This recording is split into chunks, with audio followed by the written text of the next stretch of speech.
Welcome. I'm Heather Wolcott, and you are tuning in to the Health and Nutrition Success Show, helping you achieve all things health. Are you ready to prioritize and optimize your health? Join me for inspiring, motivating, and educational steps for you to think about playing the long game when it comes to your health and your life. I share stories around how implementing lifestyle changes have changed others' lives, and you will learn how you can do the same. I love blowing minds with cool tips and hacks that can make a significant difference if you try them, and to see the bigger picture of what happens if you don't. After the show, send me an email to let me know how this show has impacted you or the health of someone you love. Health and Nutrition Success starts now. Hey everyone, welcome. You just heard that this show is the Health and Nutrition Success Show. This is an area of expertise that Heather Wolcott excels in. The people that Heather gets to help, it's just unquestionable about what we can do and how we can do it to be strong. Today's episode is right on point. Muscle and movement, the key to aging strong and staying healthy. So today what we're going to do is we're going to remove the veil, lift it up, and talk about what are the things we believe that are true and what are the things we believe that are not true.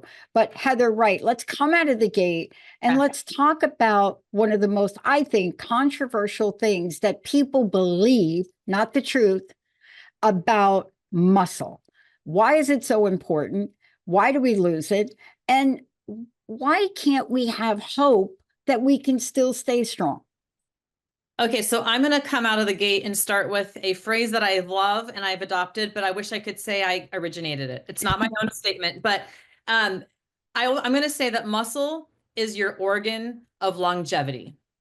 Now we think about all the organs we have in our body, and everyone worries about their heart and they worry about their brain, and those are important organs too, but they are not going to work as well if you don't have muscle mass. And I'm going to explain why later. So if muscle is your organ of longevity, what does that mean? And it means that the more muscle you have, the longer you will live, because muscle is metabolically, it's your metabolic sink. It is your metabolic flexibility, and it helps dispose glucose, which is one of the leading causes to a lot of the things that people are dying from is insulin resistance and high blood glucose levels. So coming out of the gate, muscle is going to be your organ of longevity, and you want to frame your lifestyle, your diet, your movement, everything around how do I build and maintain and preserve muscle mass. And I want to talk about this today because there are so many things that I hear, and I work with people of all ages, but it's really hard to watch people you care for as they go through the aging process, just give up. They give up the notion that, and I'm not look, I'm just being really clear. These are not people that are like 70, 80 years old. These are people like, ew, I'm 45 and it's not just about an age, it's about a mindset that we're creating here.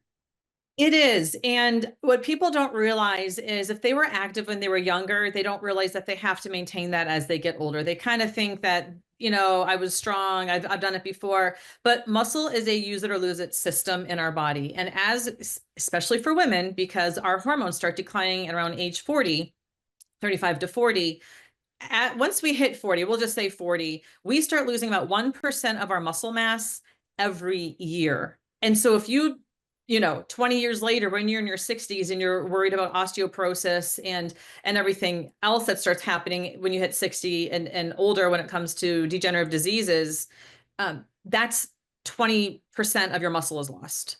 And I always say muscle and bone are sisters. So as you're losing muscle, you're losing bone. And people are more aware of the dangers of osteoporosis, but they don't associate that with the importance of having muscle. And so I convey that very strongly with my clients. It's kind of that hill I'll die on in a lot of conversations when I talk to a lot of people about fitness, a lot of people about exercise, and I know a lot of active people. And here's what I'm going to tell you. Being active is great. Being active doesn't mean you're building muscle. There are two different pathways. They're both important, but you can't get by on just one of them. You really need to do something to build and maintain muscle. I love that we're talking about this because the science has evolved. I mean, I remember oh, wow, don't let me date myself, but I remember the first time Schwarzenegger came on the scene and how comical he was, but how right he was. Now, I am not saying here that you all should shoot for a Schwarzenegger body because that's not really what he was saying. And there are many, many, many other people that came forward about this. But we now understand the science of muscles better than we ever have, don't you think? Yeah, and I mean, a lot of that science came from bodybuilders. Bodybuilders are our original biohackers.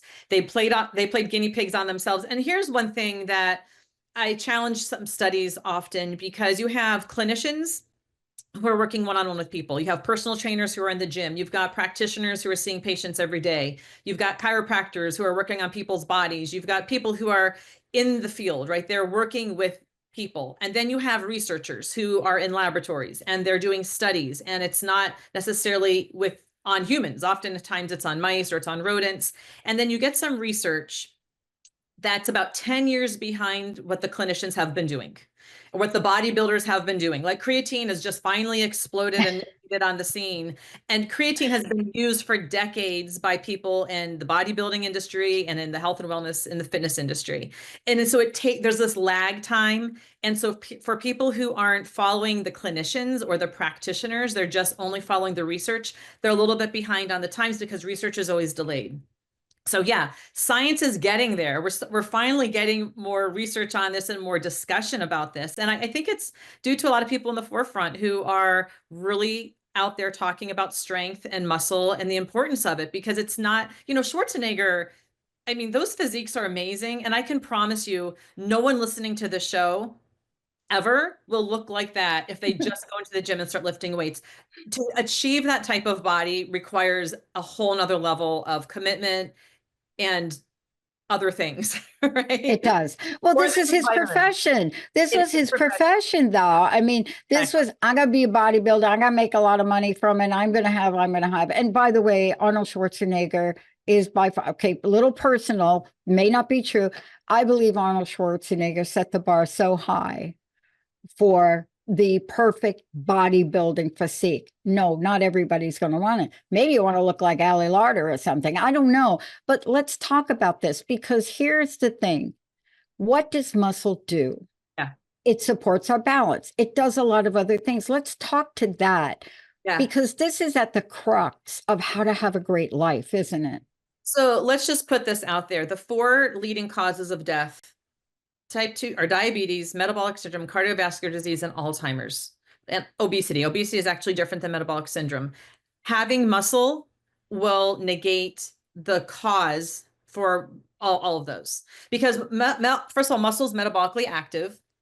But like I said, it's a sink for glucose. And when you look at all of these diseases that are killing people, there's an insulin resistance component, and there is high blood sugar levels, which damages arterial arteries, which causes neural inflammation, which causes a host of other issues. So if you get to the root of how can I manage my blood glucose, how can I become more insulin sensitive, and cancer is also in there, you will reduce your risk significantly of all the five major killers. So that's the first thing we have to look at. Type 2 diabetes is like an epidemic that it's never been before. I mean, it's ridiculous. When I was a kid, when you were a kid, it was juvenile diabetes, and it was so rare. And now it's, and now it's onset, it's type 2. It used to be juvenile onset, juvenile diabetes, but now it's type 2 diabetes, and it's hitting people of all ages. And that can be reversed in 2 weeks. In 2 weeks, you can absolutely reverse the symptoms of type 2 diabetes, because it's all lifestyle. And so you start looking at the function of muscle in the body. And I always tell people, muscle is your armor. If you're going to go into war, you want to have armor. You want to have really strong armor. And I'm talking like you want to go into battle of life, of aging. It gets harder as we get older. Everything gets harder. We start losing our hormones. We lose our strength. We lose some bone. We're just we're not as vibrant as we are in our 20s. It doesn't mean you can't, but if you're not doing anything, then there's a decline. And you want to go into aging and life with the best armor that you can possibly put on. And that's what your muscle is. It protects you from so many things. So it's so important. I can't even like, it's like my favorite thing to talk about. But people overlook it and they just think, well, I'm active and I walk, or, you know, there are a lot of, those are good things which we're going to talk about, but it's not putting on muscle. It's not. And you know what's fascinating about it? Let's walk through this too, because what's fascinating about it is people are not fully aware of all the ways and all the tools and everything that is available to them to do this. You know, once upon a time, it was you have to go to the gym. Now, I'm not saying that you don't have to go to the gym unless you have a full system, unless you are truly Shakari Richardson and you're trying to shave off 0.011 second out of the gate, Right. right? But now we have so many things. And I want to talk to this for a minute, because let's talk about what we're not doing. There are statistics out there right now, and there's a difference between this training and that training, strength training and this training, aerobics and this. And I would guarantee you that most people don't even know the difference. They're like, oh, I'm running, or oh, I'm walking. And then I have my friend, and the only thing she's got, what is she, 80? How old is she now? 86. And if you watch her take her multicolored stretch band exercise bands, she will put you to shame. And you know, people looked at her and said, that's not going to help you. So let's clarify things for people today, if you don't mind. Yeah. And so, and we'll be clear that activity is really important. Okay. Daily activity. And there's something called NEAT, which is non-exercise activity thermogenesis. So that's everything that you're doing in the day when you're moving. As I am my Italian and I talk with my hands, if you tap your foot, if you unload your dishwasher and you fold your clothes, you go, every little thing you're doing is called NEAT. You're not doing it with a program in mind, right? And then you have structured activity and structured exercise. Now that can look like playing a sport, that can be playing your table tennis, and those are all good things, but that is not what builds muscle. So in order to build muscle, there has to be an overload. You have to create a tension. There has to be a stress on the bones and on the muscle in order for it breaks down. So you tear the muscle fibers, and then it builds back stronger. I mean, that's very, very basic anatomy, but let's just go with that visual. So when you're doing something, okay, so bands are fantastic because there's a tension there. The thinner the band, the easier the band, the thicker the band, the more resistance, right? So there's equivalence with weights, with all that kind of stuff. You can use bands almost anywhere. I use them outside in front of my house, around a tree branch sometimes, around a pole. During COVID, I went to the park and there was a big telephone or a big lamp post, and I put my bands around there and I did a whole lot of stuff, right? Bands are fantastic. Dumbbells, kettlebells, barbells, all those things are in the realm of strength training. But you also have to be very careful. This is where I make enemies. If you are going to boot camps, if you're going to fitness classes at the gym, if you're going to Orange Theory, if you're going to F45, you're going to these classes and they are using weights. I'm not going to say that's bad. What I'm saying is that is cardio with weights. So yes, you're active. Yes, you're moving something that's got some weight and resistance to it, but that is not the same thing as a structured strength training program that is organized, that is phased, that has 3 different goals with rep ranges and tempo and the weights used. And that's where people need to spend, I think, more time, because where people are living in this fitness class world, and there's a lot of community there, and there can be a lot of positive things that come out of going to those classes. I know so many people who love them. They're not getting the results that they want in their body composition because they're not really doing progressive overload. And so they're creating a lot of inflammation, they're raising their cortisol, they're not losing fat, their body composition isn't changing in the right way. So we also have to be very clear when we talk about weight loss. We might jump to this a little bit later, but there's a difference between everyone says I want to lose weight, and I say no, you don't. You want to lose fat. Thank Because you. I could cut my arm off and I could lose 10 pounds, but that wasn't the kind of weight that I want to lose. Right. We can lose muscle or we can lose fat. And the type of training, the type of exercise that we do will determine if we're being catabolic or anabolic. let's talk about this, because here's the thing that I learned. Now, I want to just back up for a minute, and I want to just go back and summarize. There is a phrase in the world that I grew up, whether it was playing professional softball, table tennis, whatever it was, there was a phrase, because we all had to go through training and trainers. Let's just say that that was like, my coach would not work with me unless I had a trainer. He would say in a very broken Ghana African accent, "You're wasting my time." And what he meant by that is, of course, you can perfect things, but you're not getting stronger here. And so I want to talk about this because many people don't know what you just said. They don't know that if you build muscle, what might we lose?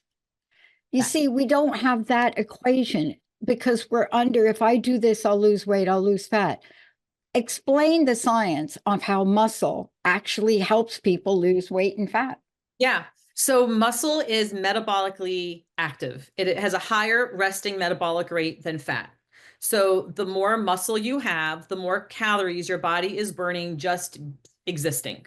The more fat you have, fat is very slow metabolically, and you're not burning as many calories at rest. So we have something called our basal metabolic rate, our BMR. That just means if I just lie in bed all day and I just don't move, I just lie there, burning calories. It's not like you have to move to burn calories. Your every organ system in your body is active, is moving. Our brain uses 25% of all of our calories during the day to keep everything operating. So we're burning calories no matter what. The more muscle you have, the more calories you will burn at rest, which means eventually you will shift that body composition. You will burn more fat as you build your muscle. And so another way of looking at it is, we obviously have an obesity epidemic in our country. I mean, you can't deny it. You can't ignore it. Anywhere you go, you're going to see people who are overweight. And some of them really don't know. I mean, they're trying all the things. They're starving themselves. They're doing all this weight loss, fat loss. They're doing all these things. And so I love shifting that and thinking, instead of considering these people like over fat, what if we say they're under muscled? What if we shift it and think, if they would build muscle, that percentage of body fat starts going down, because now we're raising something that's more metabolically active, and that's going to be denser. It takes up less space. So, have you ever seen the pound of muscle and a pound of fat? Like the Yeah. pound of fat is like this big blob, and then muscle is like really dense, right? It's like a fillet versus a ribeye. You can have the same, a pound of a fillet and a pound of a ribeye. Well, ribeye has a lot more fat in it, and it's just gonna look different than the pound of the fillet. So we want to be filet mignons. You want your body to be a fillet, not a ribeye. We want to have more muscle than we have fat.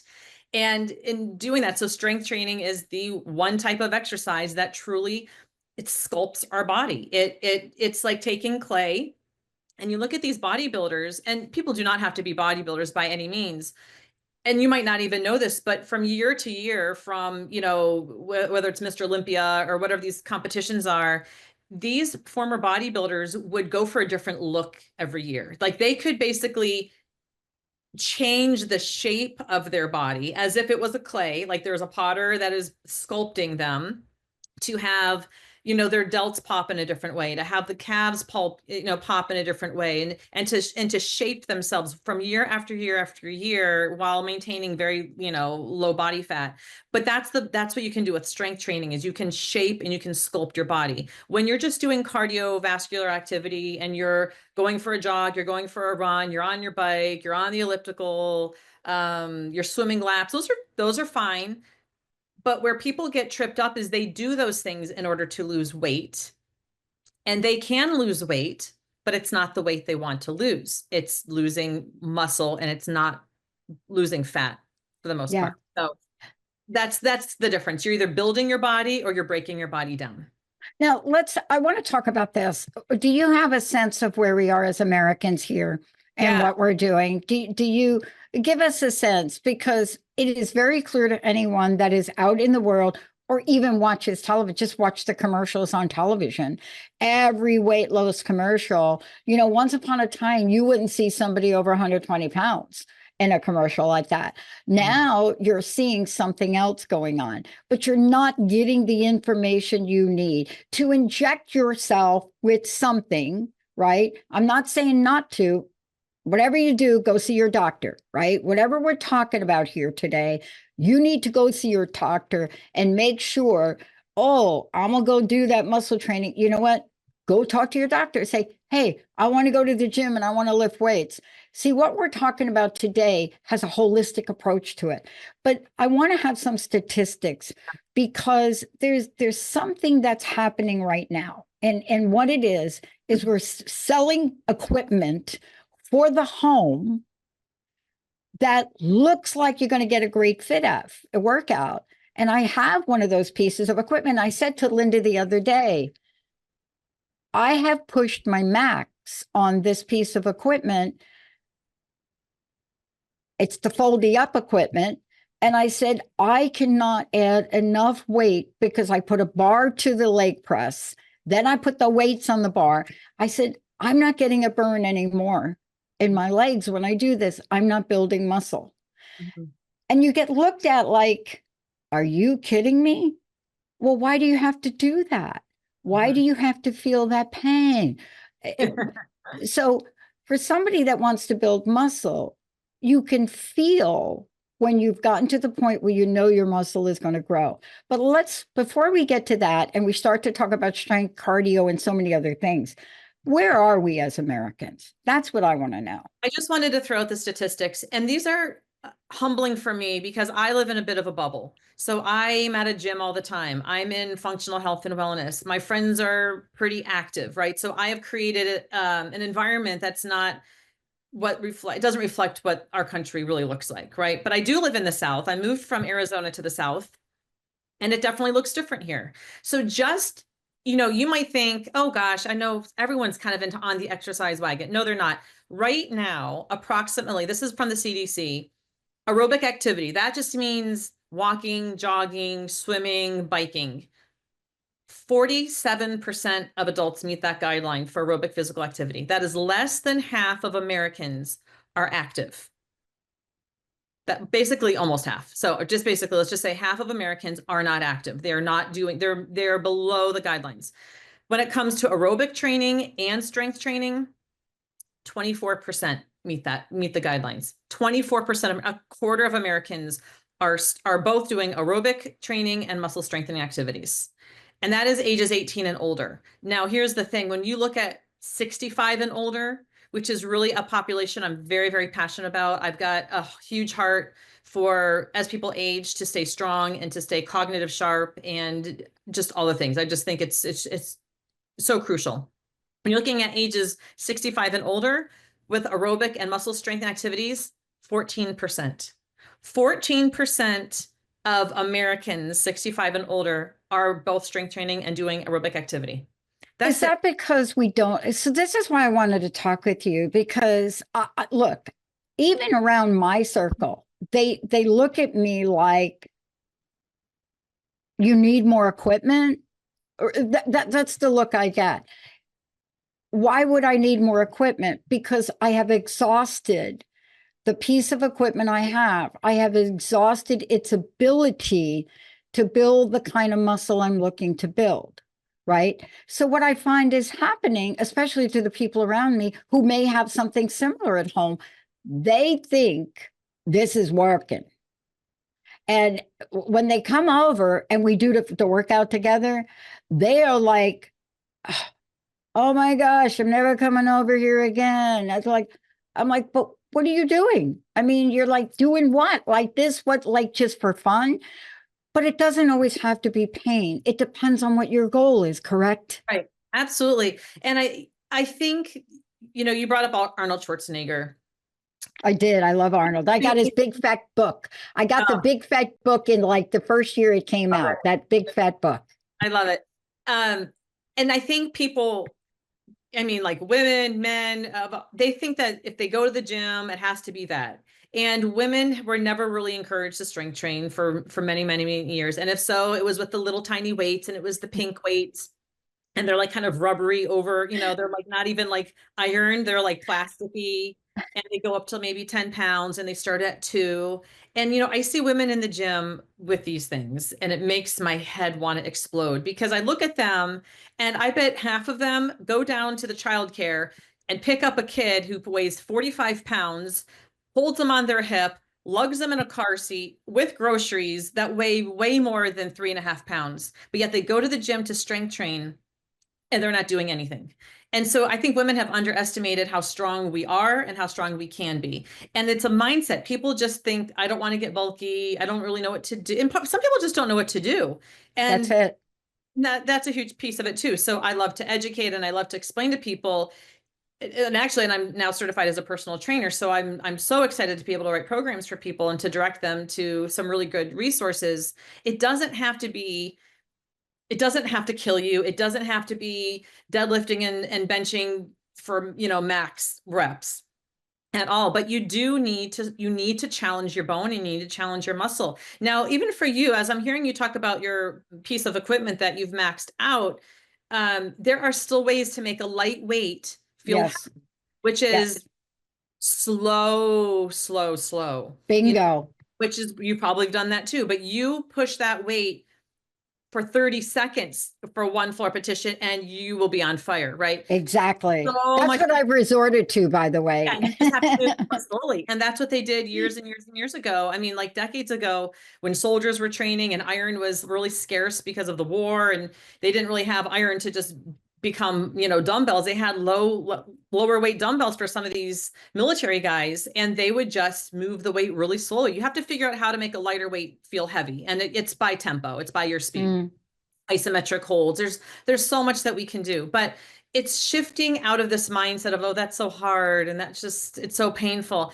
There's two ways to answer that question. One is it doesn't have to be. You know, you can go in there and find some exercises that are really skill based that are still going to build strength, but you work at. It's like, hey, I want to get better at the squat. I want to get better at a Turkish get up. I want to get better at an overhead press. And it's really that mindset of these are skills that I'm going to go to the gym and I'm going to learn how to do better. I've been lifting since I was 15 years old. I've been in a gym. So that's a very long time.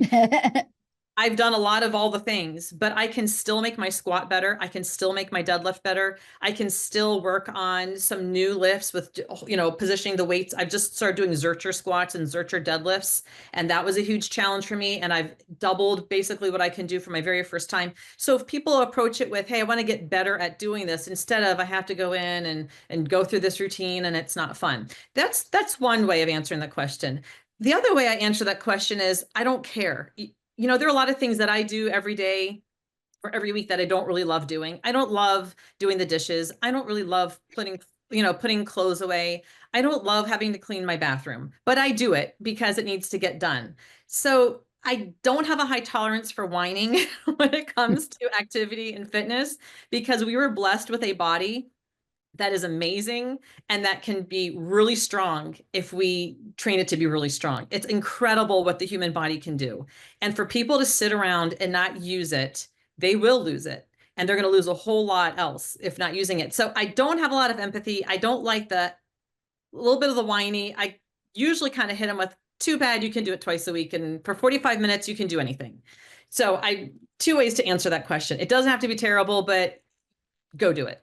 Yeah, that's really what I want to talk about. I want to take a short break. Congratulations on the certification, because now we're living in a world, and people ask me about the pandemic, and I always point to things that have happened because we had to stay away. I often think about, I said, my buddy went from an in-gym trainer to a phenomenal Zoom trainer.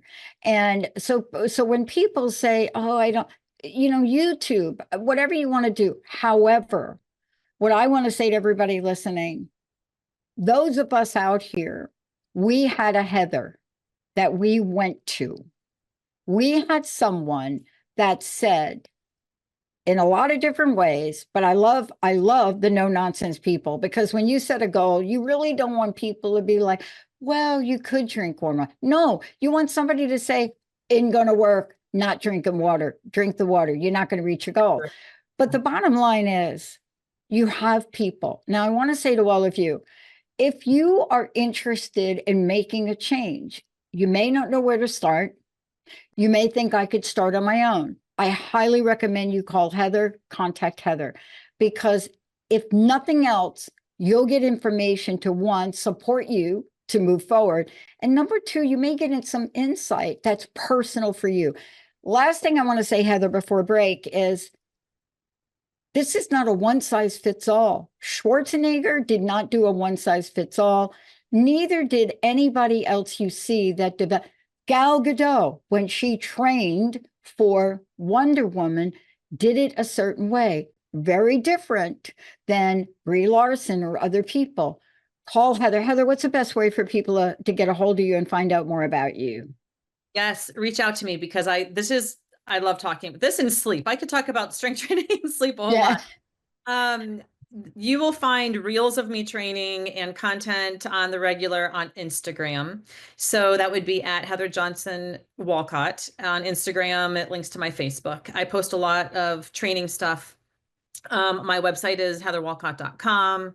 And my email is heather@heatherwolcott.com. Please reach out to me because I am offering some training specials and an upgrade to coaching with me with some training involved with that. I have clients that are virtual and I've got clients who are here local, and I figured out ways to do both. So I would love to have conversations with people and look at what they're doing, because this is when people come to me and we have our first call for 90 minutes, and I look at what they're eating, and then I look at how they're exercising or training or moving, and then why they're not losing weight or why they're whatever is not working for them. I can usually dial in really quickly. The food part is pretty easy, but I'm looking at their exercise and I'm like, what you are doing is absolutely not going to get you the results that you want, because that's not the right type of training for you. So yes, please reach out. Love to work with people.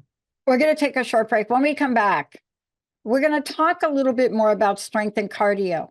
But most importantly, even if these words do not come out of your mouth, okay, I know you're thinking them, folks. I'm too old for this. Let's take a short break. When we come back, you're not too old, because my 86, 87-year-old, hello, if you watch her, what she's doing, and trust me, she just comes to the table tennis place to accompany her husband, right? Who is 80 something, who plays like a bandit.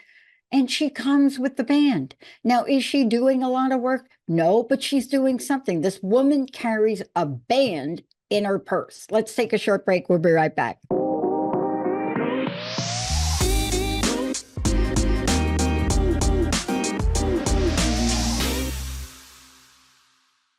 Hey, everybody, welcome back. As I said before, you're listening to the Health and Nutrition Success Show. Keyword success. This is with Heather Wolcott, who has dedicated an entire life to helping us achieve all things health. Today, we are taking on the muscle and movement conversation, but it's not the only thing. If you decide that you want to make a change, Heather will be able to guide you through where do you start. Maybe you don't start working a muscle. Maybe you have to change something in your diet. Maybe you have to make a commitment to literally drink more than 0 glasses of water a day. But today, we're going to continue this conversation. Get your notepad out. Go back and listen to this. Strength, cardio. Now, I am not saying that you cannot develop muscle with cardio, but I really need to be clear about what that looks like. Let me comment on that. I play a sport, and when I play the sport, I'm active. I may engage in something that causes me to feel some pain. But when I train with my coach, good luck not building muscle, because it's different. When you train in my sport, you're not just hitting a little ball back and forth. You're working with the guy that's moving you from one end of the table to the other nonstop at a ball that's coming at you at 50 miles an hour. And so if you want to feel a little of that, what did you call that? Lactate in the thighs? What is it that builds up? Thank you. When you start to feel that, and you think we're going to stop soon, your trainer is like, no, we're not. And so this is all part of it. But even that doesn't get a person like me to where we want to go. So I want to talk about this because some people really think in the cardio realm that they're really building something. I don't know enough to know whether they are or not. So I love to start all my clients in the conversation around the signals that we're sending to our body. And this is where it all begins. So your body will adapt to the signal that it receives. And we are always in a state of adaptation or optimization. We are adapting to a new signal, and then we kind of optimize and we get really good at that. And then we change the signal, and then we have to, adapt, and then we kind of optimize to that.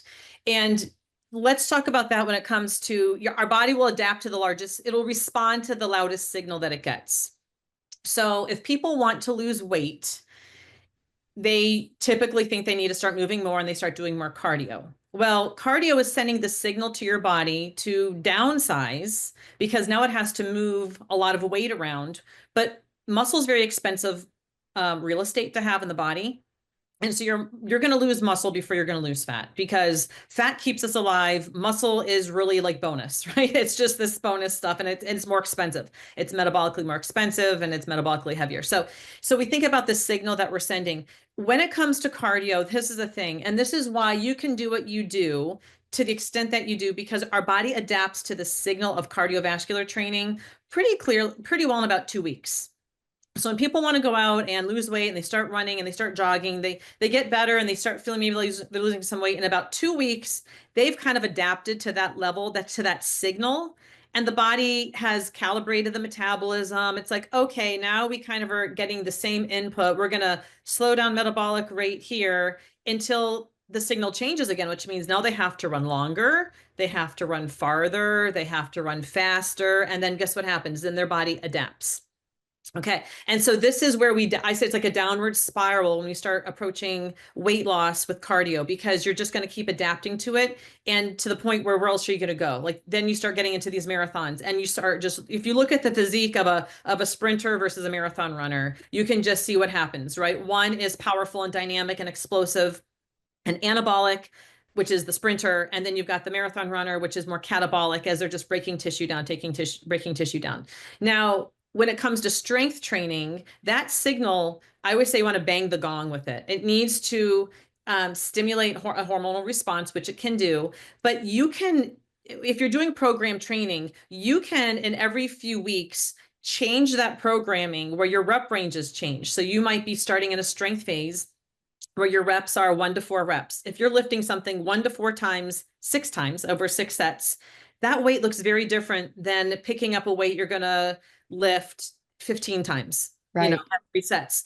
And this is where the beauty of strength training comes in, because it, like a sculptor, right? It's sculpting the body. You can send a different signal to the muscles every time you're training. Now, you don't want to keep doing something different every time. That's why programmed, organized strength training is really, really important. You want to stay in a phase for about 3 weeks where you're doing the same couple. I have, 2 to 3 routines. You're building strength, and then guess what? You change the signal, and you're still lifting weights, but you're going to change the rep range. You're going to change the weight that you're lifting, and you're going to send a new signal, and the body will adapt to that. But as it adapts, it's building and it's maintaining muscle mass. When you do that with cardio, you're just breaking down. And those are the 2 main differences when it comes to that. So it's what signal are you sending your body, because your body will adapt to the loudest signal. Now, physical activity is really important. I mean, like, cardiovascular stuff for your heart. Yeah. But if that is what you're doing, if that's the loudest signal your body's getting, you're not going to be able to build the muscle unless the strength training is louder. Yeah. So there needs to be a balance of both. And I think the understanding of this is important. That's why we're doing this, because I wish I had $1 for everyone that I've talked to in my sport, or people that want to play a sport, because I do play more than one sport. I also was a professional fast pitch player. But the bottom line is, people just don't know. And they read something, or they'll pick up a magazine that say, oh, I'm going to start jogging. And then then they go jogging, but they don't have the other piece of the pie. I want to skip to something, because this is really where we get some misinformation. And by the way, people can talk to you and they can figure out where they are, what to do. Because doing this blindly, I do not recommend it. I just don't. It may make you feel good for a couple of days. It will not keep you engaged, because there'll be a part of this where you're like, this ain't working. please work with someone. Please give Heather a call. Here's my pet peeve. I am too old. Hmm. I'm never going to be the way I was. I'm Hmm. never going to grow that muscle. Why should I even bother? You're going to have to take this because I don't even know what to say anymore when I hear it. Yeah. So one thing, something that's really cool that can address this that I didn't say earlier that addresses this, the age factor. And a lot of people don't realize this. Strength is a signal from the central nervous system. Strength starts with the neural pathways. So it doesn't always have to be doing a whole lot of activity. It can be something that's stimulating the central nervous system, like a dead hang. Okay. So if you do something like a dead hang or isometric holds, which are fantastic, the brain and the body are connecting, but there is a central nervous system signaling that's happening to recruit neural pathways to the muscle fibers to fire. So what you want to do is get those muscle fibers to fire. It doesn't have to be hard. As people age, the research is very clear that they can still gain muscle. You can gain muscle at any age. Now, the hard part for people who are older when it comes to building muscle and maintaining muscle is they typically don't eat enough calories. They're not hungry. They don't have the appetite. They're not eating enough protein. And in order to build muscle, remember, muscle is Yeah. metabolically active and it's hungry. So I always tell people you need to feed your muscle. Think about feeding this like this little gremlin, like this hungry monster, right? That's your muscle. And so where older people will struggle with holding on to muscle and maintaining muscle is that they're not eating it. They don't have the appetite. They eat smaller portions and they're not getting nearly enough protein. So that's first piece of the hurdle is making sure that they're getting enough calories, they're getting enough protein to build the structure. I always say, you know, protein is like Legos. And if you want to build a really big tower, you need a lot of Legos. If you want to build muscle and you want to build structure, you need enough amino acids in order to make that happen. Remember, bone and muscles are sisters. So as you build bone, you build muscle. As you build muscle, you build bone. The things that build bone build muscle. So that's really important. But you can do so many things like your friend with the bands. That is a no-brainer. That is so easy. And I could not have this conversation without bringing in my dad. So my dad is 83 years old. He takes full-time care of my mom who has Alzheimer's and has gone through his own little health roller coaster a couple of years ago. He can dead hang twice a day for 90 seconds. 90 seconds. 90, That's a lot. 83 years old. Yeah. Okay. It's as easy. And now they just got here last night. They're staying with us. And I have a pull-up bar that we put on their door frame. And my dad twice a day goes and hangs on it. It is as easy as hanging from a bar at any age. And even if you have to do it slightly supported, you put one toe down and you just kind of play around with how much body weight you're holding. But that grip strength is so critically important. Take something heavy. They're called farmer's carries, and you put something in each hand and a gallon of water in each hand, and you just walk back and forth in your kitchen a few times and you put it down. Just holding that weight, that isometric hold creates tension in the muscle fibers, central nervous system, sending neural connections to these muscle fibers to fire. That's where it starts. You don't have to be at a gym curling a barbell. And I mean, that's great too. But you don't have to start there. You can start with anything that creates tension in the muscles. It's time under tension where you feel a little bit of that fatigue. Your grip starts giving out. Your arms feel a little tired and you put the weight down.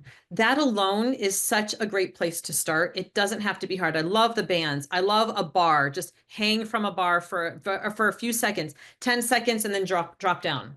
And then pick it back, go again and just hang for about 5 or 10 seconds. Do that a few times a day. Watch what happens.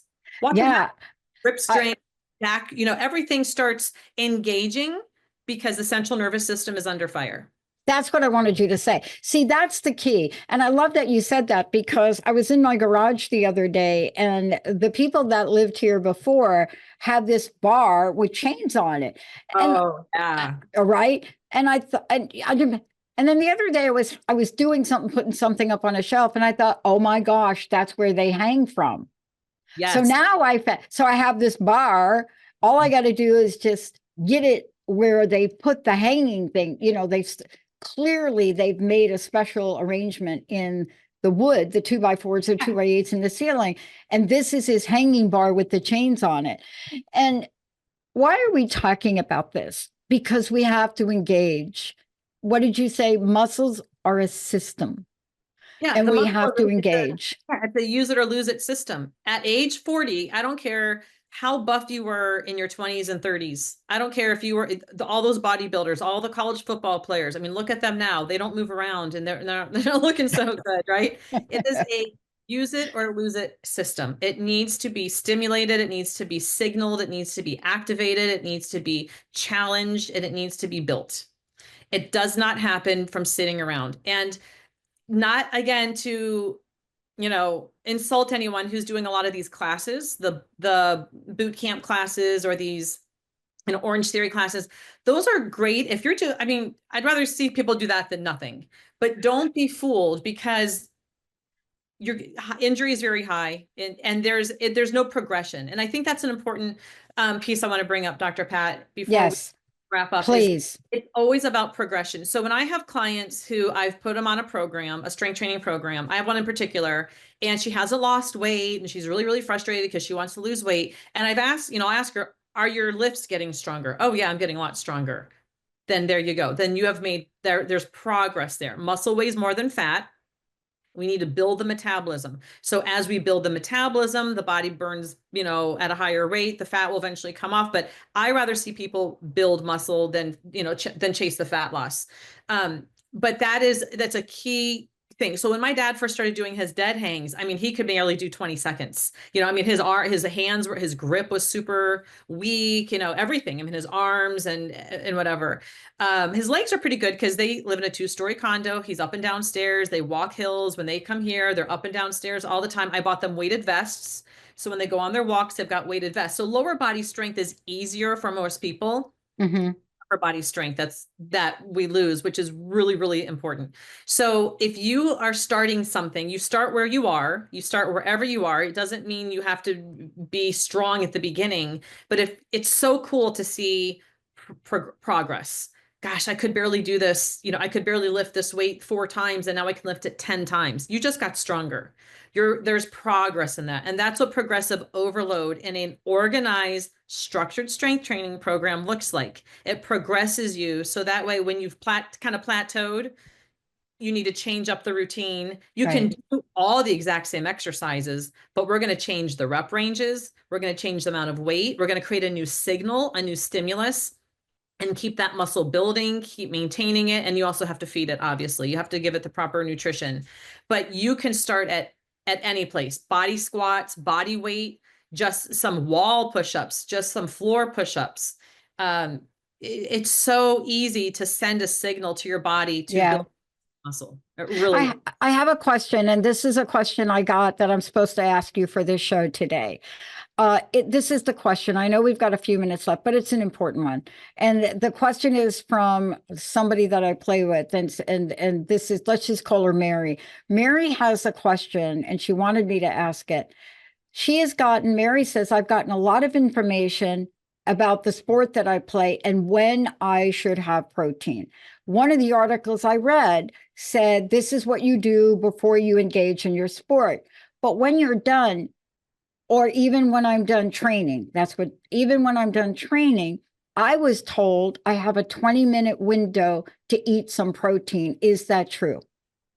There's a lot of camps on this. So what Yes. I say is you have more than 20 minutes. There are some people, okay, here's the other difference, male versus female and the age. Because before, for women, before we hit menopause, our hormones are part of what helps us build and maintain muscle. We have more testosterone, we have more estrogen. Those are anabolic hormones. As we age, those hormones decline in women pretty rapidly. They don't decline as much for men. So men can still maintain and build muscle off their testosterone. That's why you see men can do better. I still don't think it's optimal with like OMAD, 1 meal a day. They do better with intermittent fasting because their hormones are helping them carry muscle maintenance and muscle building. Women don't have that as much. Our hormones decline. And so we have to really rely on a mechanical stimulus, which is strength training, and a nutritional stimulus, which is food, which is eating. So there's that. So there's hormone sensitivity that's relative to Mary here. Okay, so I don't know how old she is, but that's one thing. Men, I think, can get by waiting longer to eat. after they train because they can ride that testosterone and the hormone, the HGH. Women, not so much. So it's really about timing and hormones. We are going to be more insulin sensitive within about an hour of when we eat. Um, and whatever we eat after we train, it really just kind of gets sucked into our muscles when it comes to carbohydrates, because our muscles will suck in that circulating blood glucose and store it as glycogen. So when you think about, we eat, our blood glucose levels rise, and then that's postprandial blood glucose levels, and then we want that blood glucose, level to come back down. That's a healthy Yeah. pattern. What helps bring that down faster is more muscle. The more muscle we have, it's like a glucose sink. So for Mary, I would say she has more than 20 minutes, but within an hour, it would be really important, because what's going to happen is she just stimulated her body, and the muscles are going to be looking for glucose. And if she's not feeding herself some carbohydrate and some protein, her body will raise her stress hormones in order to liberate that from the tissue. So it creates a stress response. When we don't feed our body, when we go into a state of fasting or a state of depletion, our body's like, okay, signal, this is a stress, this is a stress. So it will increase our stress hormones, and then we start breaking down our own tissue, and it will go through glucagon, which is, through the liver, and then it will take cortisol, which will take down some muscle tissue. So she's got a good hour. She doesn't have to freak out about 20 minutes, but I would say it'd be in her best benefit, and she wants protein and carbs. Yeah. I love this. And I want to tell you, we're coming to an end, but I get laughed out a lot. Now, I play with a group of people that cook their own food. I mean, if you ever came to when we stop playing and we eat, it would be like you are at the most fantastic international Asian fusion. I mean, it's amazing. And then there's me with my little bag of organic baby food that I use for my carbohydrates, are low in sugar, and my protein drink, and laughing all the time at me. But it's what I need. That's my quick, let me get the carbs in and my protein drink. Now, I don't live my whole life like that, but I feel better. Heather, thank you so much. How do we get a hold of you? And I'd love to have your personal message. And again, just because I do it, it doesn't mean you should do it. You have to figure out what works. Now, my friends will sit down and eat a delicious soup with great noodles in it, fantastic broth in it, a protein, a beef and a chicken in a bowl. And I sit there and watch. And as I'm staring, they say, you need to drink this and eat this too. But this is really why we come to you, because everybody's different. Everyone's different, and cultural backgrounds make a huge, food is so cultural, and what people eat and what they gravitate towards. And Americans are really into our protein powders and our protein bars and our quick and easy. And I love my protein shakes too. So, not throwing a little bag. Not throwing any shade on that. And I love the idea of the baby food, because I actually use that with my dog. When I give her raw beef, I throw baby food in there for the carbohydrates. So that's great. Please reach out to me. I would love to talk to people about this topic more, look at what they're doing, what their training is looking like, what the results are, what results do they want, what results are they not getting, because I guarantee it's in the programming. So you can reach me look at me on Instagram, Heather, at Heather Johnson Wolcott. Same with Facebook, heatherwolcott.com, on my website, heatherwolcott.com for email. And I would love to program for people and just take a look at what they're doing and find why it's not working and tweak it. I love this topic a lot. And I just want to say, don't be doing, no, I'm too old. You just heard us do an entire show on this, that is like a myth. Everyone out there could use some help on this. Heather, what's your last personal message? What do you want to leave us with today? Muscle is your organ of longevity. It is your armor. You want to have more of it than less of it. And so the research shows the more muscle you have, the longer you live. It is directly tied to your longevity. It will reduce your risk of cardiovascular disease, cancer, Alzheimer's, diabetes, metabolic syndrome, and depression. It is so, so important. You can start small. It doesn't have to be a massive barbell lifts at the gym. You can start with body weight, but you need to create some tension, some progressive overload and time under tension. Got to do it. I love this. Thank you all. The timing of this is perfect. We're going to be talking about this more, because one of the things that I'm passionate about is debunking the aging myth Yeah. across the board. Heather, I can't thank you enough. Thank you thank so you. much. Awesome. Thank you all for tuning us in, turning us on. If you want to find out anything about me, you can certainly go to unstuckable.com, or you can go to thetransformationnetwork.com. We'll see you next time. You have been listening to the Health and Nutrition Success Show, helping you achieve all things health on Transformation Talk Radio. I'm Heather Wolcott. Tune in second Wednesdays at 11 a.m. Pacific for more pearls to inspire, motivate, and educate you to make changes in your and your family's health and lives. I love blowing minds with cool tips and hacks that can make a significant difference if you try them. In each episode, I share client stories about their successes and their wins. Send me an email to heather@heatherwolcott.com and let me know how the show has impacted you or what you've done to improve your health or the health of someone you love. You can also visit my website, heatherwolcott.com.